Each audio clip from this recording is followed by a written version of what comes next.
잔금 대출 90% 진짜였네. 대출 규제 비껴간 도봉 롯데캐슬 골든파크 눈길. 최근 대출 규제가 전면 강화되면서 수도권 부동산 시장은 일시정지 상태를 보이고 있다.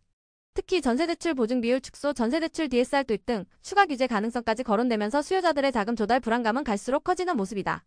정부는 지난 9월 7일 새로운 부동산 대책을 내놓았다.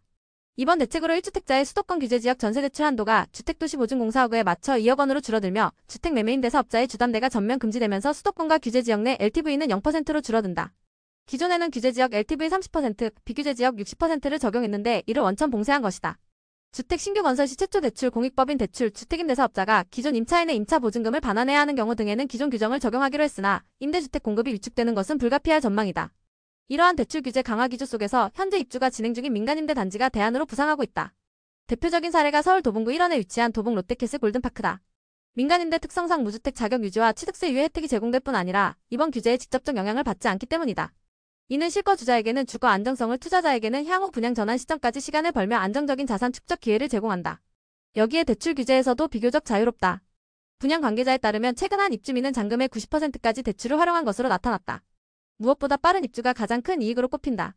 입주가 지연될 경우 금융비용 증가, 단지 이미지 하락, 시세차익 지연 등 각종 손해가 발생하는 반면 입주 시에는 안정적 대출과 실거주 혜택을 누리면서 미래 시세 상승에 따른 추가 이익까지 기대할 수 있다.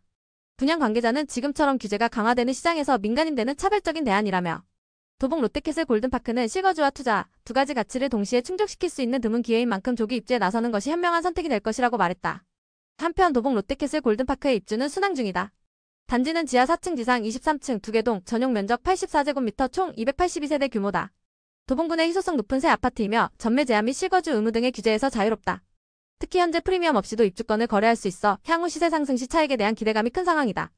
여기에 지하철 1호선 방학역이 단지 바로 앞에 있는 초역세권 단지로 이를 통해 종로 및 시청 등의 도심 업무 지역까지 30분대 이동이 가능한 점 역시 인기 요인으로 꼽힌다. 주변 개발 호재로 미래 가치도 높다. 단지 인근에 위치한 창동역의 경우 14호선은 물론 향후 GTX-C 노선까지 정차하는 광역 환승센터로 개발되어 개통 시 삼성역까지 10분 내면 이동할 수 있게 된다. 앞서 GTX-A 노선이 개통된 경기 운정신도시, 동탄신도시 등의 집값이 크게 올랐던 점을 감안하며 높은 가격 상승 여력을 기대해볼 수 있다.